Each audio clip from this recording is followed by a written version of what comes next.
Good afternoon, evening, or whatever time of day it is that you're watching this, folks. It's afternoon here. Yeah, here we are. We're already here with Matthew at the Good Spirits Company talking about some recent arrivals on our shelves. So there are many. This is just a small handful of things that have arrived and amongst the gaggle of things. There's always too much to talk about. Too many things. That's undoubtedly true, but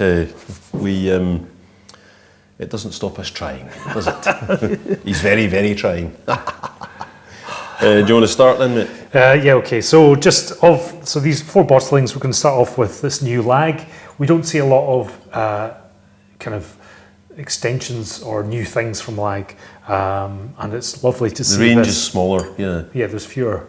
And then the lineup, fewer options in the lineup. Yeah. So seeing this bottling from Lagg is really exciting. This is cask strength, 57.6%, finished in first fill ex Manzanilla sherry casks.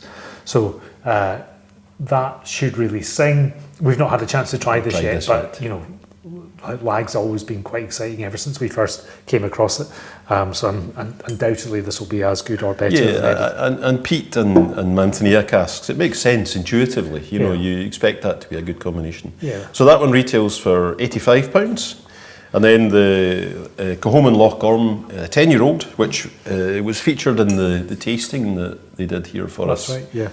A wee while back, and I tasted it, and I thought that perhaps the sherry character was a little less dominant. There was more of the spirit character, and I really liked that about it, that I could see more of that Kilchoman character.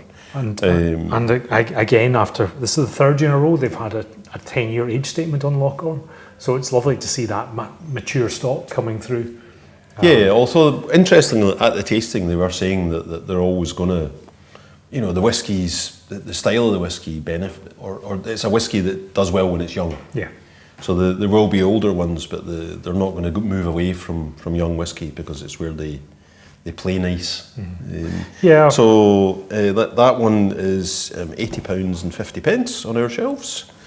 And then the return of a fondly remembered old favourite. How long has it been? It was pre-change in packaging, isn't it? Yes, it was the taller bottles. So is that pre-COVID? Oh yeah, I'd say that's more. Oh, Matthew, I think it's like 2018, maybe. It's a long time ago, possibly longer than that. Okay. So anyway, Arran went through this phase of growing into itself.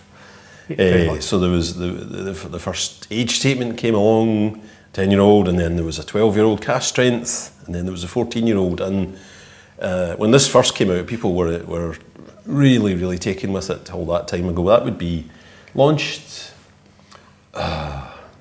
maybe 2010, 12? Well, the distillery started in 97. But they were slow to build up stock. They didn't rush to bring in age statements. So yeah, it'd be 2012, 2014, something like that. Yeah, but the 14 was delicious. Yeah, it was probably the high point at the time of their lineup. Yes, it was. Yeah. And then when they repackaged and the new things, the 14 had disappeared. Just the lacking mature stock, I suppose. Mm-hmm, mm-hmm. And the 10 has been such a stalwart for us. It's been such a brilliant whiskey for ages. Mm-hmm. So seeing this come back as a 14 is really exciting. Just because I think Arran have grown and become so good in the last few years. Mm-hmm, mm-hmm. So another one that we haven't tasted, but we have extremely high expectations of it.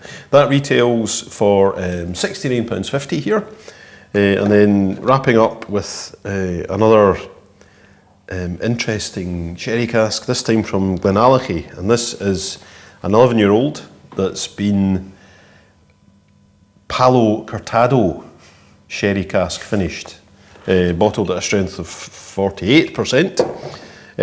Palo Cortado is one of these formerly extremely rare sherry types because it was something that you couldn't choose to make. Yes. But in the modern era, the process of producing a Palo Cortado has been worked out, so we're seeing more and more of them. And you know, it's a style of sherry that seems to suit whiskey. Mm-hmm. You know, there's PX, for example, can be divisive. Some people find it too treacly or too whatever. Sweet, yeah. Oloroso, nobody really argues with at all. But Palo Cortado seems to be another one that many whisky makers are adding to their repertoire. And style-wise, it's adjacent to Oloroso. Yeah, typically, but the higher quality grapes than Oloroso, typically. Yeah.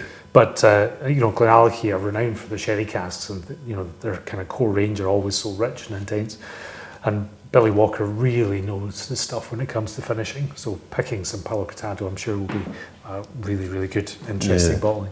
So that one retails for £62.50, and as Matt said at the start, these are only 4 of many, many, many new whiskies recently arrived on our shelves. So and more to follow. More to follow.